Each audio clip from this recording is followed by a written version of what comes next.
Hello, in this video I'm gonna show you how to change the cleaning mode on your ROBOROCK Saros 10R.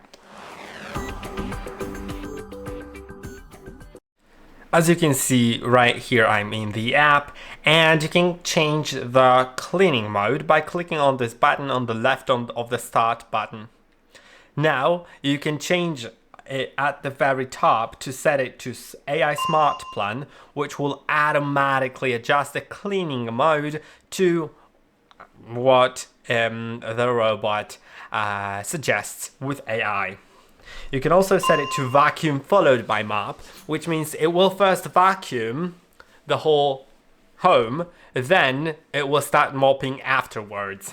And you can change the suction power, the water flow, the route to make it quicker or more dense, and you can change the sequence, meaning in what sequence the rooms will be cleaned.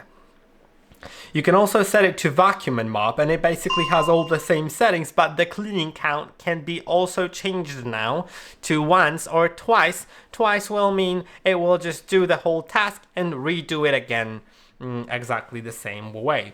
And also all the other settings are available here.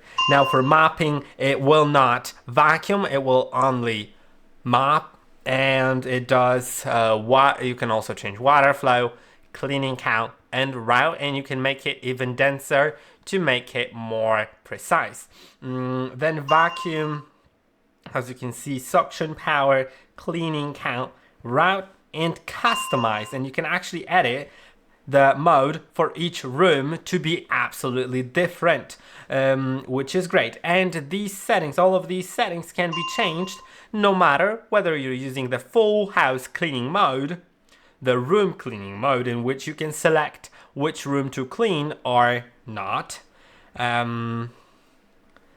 zones, which you can add multiple squares or rectangles that will be cleaned, or routines. In routines you can add them. There's also a video about routines if you want to learn more about them. I hope that this video was helpful. Don't forget to like and subscribe, and I'll see you in the next one.